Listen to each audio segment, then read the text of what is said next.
গাড়ি কিনছেন, মুখ বন্ধ রাখুন। একটা নতুন গাড়ি নিচ্ছেন, কি দরকার বলার, মুখটা বন্ধ রাখুন না। নতুন ব্যবসা শুরু করতে যাচ্ছেন, মুখ বন্ধ রাখুন। ছুটিতে বাড়ি যাচ্ছেন, মুখটা বন্ধ রাখুন না। নতুন কোর্স শুরু করছেন, হ্যাঁ ভালো কথা, দয়া করে মুখটা বন্ধ রাখুন। চাকরিতে পদোন্নতি হবে, খুব ভালো কথা, এটা জাহির করার তো কোনো দরকার নেই, মুখ বন্ধ রাখুন। একটা কথা বলি, জীবনের বড় বড় মুহূর্তে আমাদের মনে হয় প্রিয়জন বা বন্ধুদের জানালে খুশি হবে, মনে হয় সুখ ভাগ করলে দ্বিগুণ হয়। কিন্তু সত্যি বলতে কি জানেন, সবসময় তা কিন্তু হয় না, বরং অতি তাড়াতাড়ি মুখ খোলাই হয়ে দাঁড়ায় সবচেয়ে বড় ভুল। আমাদের স্বপ্ন আসলে একটা বীজ। এই বীজকে মাটিতে রোপণ করার পর যত্ন চাই, সুরক্ষা চাই। কিন্তু যদি খুব তাড়াতাড়ি সবাইকে দেখাতে ব্যস্ত হই, তখন সেটা শিকড় গজানোর আগেই কিন্তু শুকিয়ে যায়। বাস্তব অভিজ্ঞতা বলে, যত বেশি স্বপ্ন শেয়ার করবেন, তত বেশি হিংসা, ঈর্ষা আর বদনজরের চোখ আপনার দিকে পড়বে।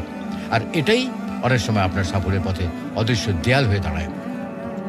আমরা যাদের বন্ধু বলে বিশ্বাস করি, তাদের সবাই আন্তরিক নয়, কিন্তু কেউ চায় আপনি ভালো থাকুন, কিন্তু কখনোই তাদের চেয়ে কিন্তু ভালো না। তাই তারা হাসি মুখে অভিনন্দন জানালেও মনে মনে কিন্তু আপনার ব্যর্থতা কামনা করতে পারে। এটা তিক্ত হলেও কিন্তু সত্যি কথা। আমরা ভাবি কি জানেন, অন্তত পরিবার তো আমাদের সবচেয়ে নিরাপদ জায়গা, তাই না? কিন্তু বাস্তবতা হলো, পরিবারের ভেতরেও সূক্ষ্ম হিংসা থাকতে পারে। ভাই বোন আত্মীয় কেউ কেউ চাইতে পারে যে আপনি তাদের ছাড়িয়ে না যান। এই গোপন প্রতিযোগিতা অনেক সময় আপনার আনন্দকে নিঃশব্দে বিষিয়ে দিতে পারে।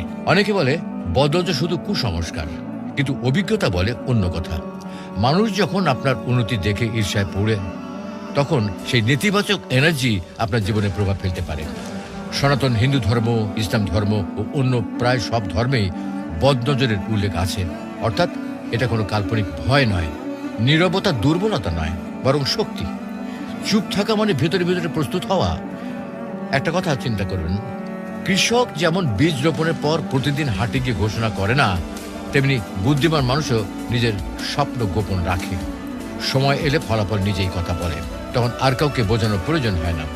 আপনার ভাগ্যে যা আছে, মহান আল্লাহ তাআলা যা লিখে রাখেন বা পরিকল্পনা করেন, কেউ কিন্তু তা মুছে রাখতে পারে না।